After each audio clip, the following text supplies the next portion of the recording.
Hello, bonjour les amis, soyez les bienvenus encore une fois de plus sur cette fabuleuse chaîne. Si c'est votre toute première fois de me découvrir, je tenais sincèrement à vous dire merci d'abord. Merci pour toutes ces personnes qui s'abonnent à cette fabuleuse chaîne, pour toutes ces personnes qui mettent des commentaires en bas de mes vidéos, voilà, qui donnent leur avis en bas de mes vidéos. Je tenais sincèrement à vous dire merci pour commencer. C'est très important pour moi, pour la considération, pour tout ce que vous faites pour moi. Je tenais sincèrement à vous dire merci, merci. Et pour toutes ces personnes qui ne sont pas encore abonnées, voilà, l'objectif à atteindre, c'est atteindre les 6000 abonnés. Nous sommes déjà à 5700 les amis. Abonnez-vous, likez la vidéo, partagez dans le groupe pour donner de la force. Et puis encore, merci pour toutes ces personnes qui s'abonnent. Merci encore pour toutes ces personnes qui me considèrent. Voilà, merci. Tenez sincèrement à vous dire merci. Que Dieu vous bénisse, que Dieu fasse que si vous attendez vos résultats, vous puissiez être sélectionné. Si vous attendez votre interview, vous puissiez avoir votre interview. Voilà, donc si quelle que soit l'information qui vous donne droit, qui vous a permis d'être ici, voilà, que Dieu fasse que vous puissiez avoir cette information grâce à ma personne. Et puis voilà quoi. Donc aujourd'hui, je vais répondre à une question d'un abonné, voilà, qui a laissé sa question en commentaire.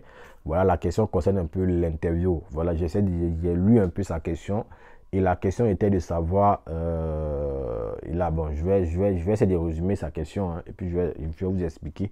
Et puis je vais répondre aussi, peut-être ça peut aider plusieurs personnes. Il a dit en commentaire que non, il a joué étant célibataire.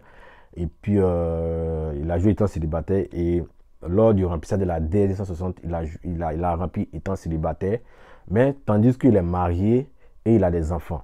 Donc, il y a quelqu'un qui l'a conseillé s'il va à l'interview, ce que le consul lui demande si vous êtes marié, voilà, qui dit non. Si vous avez un enfant, qui dit non.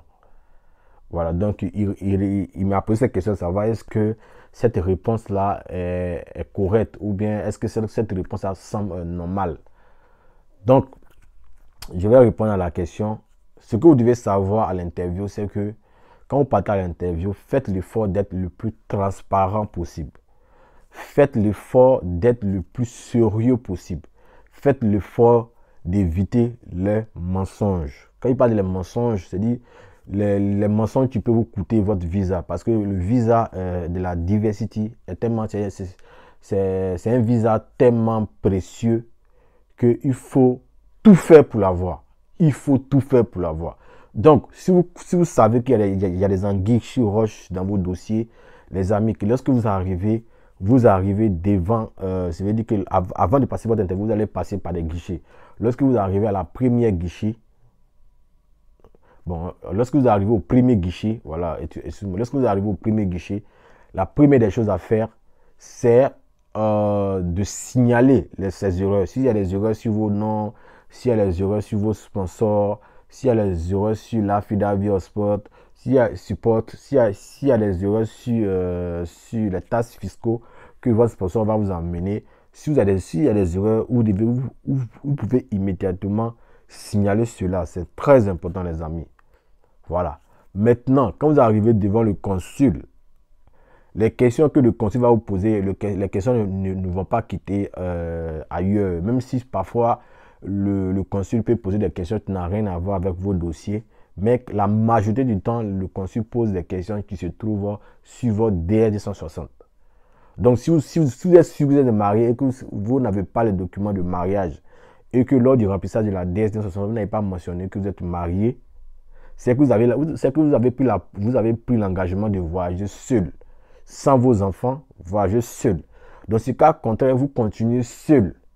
Mais si vous voulez voyager seul et que dans votre dossier vous ajoutez, c'est-à-dire, je parle des dossiers physiques, vous partez avec votre certificat de mariage, vous partez avec des documents qui attestent que vous êtes marié. Et si ça n'est pas mentionné dans votre DR260, le consul peut considérer que vous avez menti dans votre dossier pour être sélectionné. Donc, votre visa peut ne pas être attribué. Votre visa peut être refusé. Donc, si vous avez ce que vous avez mis dans votre DS là, allez-y avec ça. Si vous avez un diplôme de baccalauréat, partez avec votre diplôme de baccalauréat. Si vous avez mis que vous avez un diplôme de licence, partez avec votre diplôme de licence. Si vous avez mis que vous êtes marié, partez avec votre acte de mariage. Si vous avez mis que vous êtes célibataire, vous n'avez pas besoin d'acte de mariage, vous partez en tant que célibataire. Si vous avez mis que vous avez voyagé dans plusieurs pays, c'est-à-dire vous avez fait plus de 6 mois dans un autre pays, partez avec votre casier judiciaire, ce qu'on appelle le certificat de police. Partez avec votre certificat de police, voilà, à l'ambassade, voilà. Donc, dans les pays africains, on appelle le casier judiciaire. Donc, si vous avez visé la France, vous partez avec le casier judiciaire de la France, celui de la Côte d'Ivoire, celui du Togo, les pays que vous avez fait, partez avec tous ces documents-là. C'est très important. Donc, ne partez pas à ajouter des informations. Quand vous arrivez là-bas, soyez serein. On vous pose une question, vous répondez brièvement et vous vous taisez. Ne partez pas donner des informations que le consul ne vous a pas données. Voilà. Si le consul vous pose une question simple, vous donnez une réponse simple et vous attendez. Voilà. Et cette réponse, ça doit être correcte. Voilà. Ne partez pas mentir, les amis. Ne partez pas mentir. Donc, moi, personnellement, tout ce que je tenais à vous dire tout ce que je tenais à vous donner comme conseil à travers cette vidéo, c'est de partir serein et surtout de répondre aux questions de façon véridique. Répondez aux questions de façon véridique. Si vous savez que le consul peut mener, vous savez que vous êtes très bien, vous savez très bien que vous êtes marié et que vous avez procédé seul, vous pouvez dire au consul que oui, effectivement, vous êtes marié, mais vu les moyens, vous comptez aller seul. Vous comptez aller seul. Et puis plus tard, faire un regroupement familial. Ça peut se faire aussi. Donc, ne partez pas là-bas et puis ne partez pas paniquer. Ne partez pas paniquer. Ne partez pas paniquer, les amis. Soyez sereins et puis tout va bien se passer. Merci d'avoir suivi cette vidéo et à très bientôt. Bye.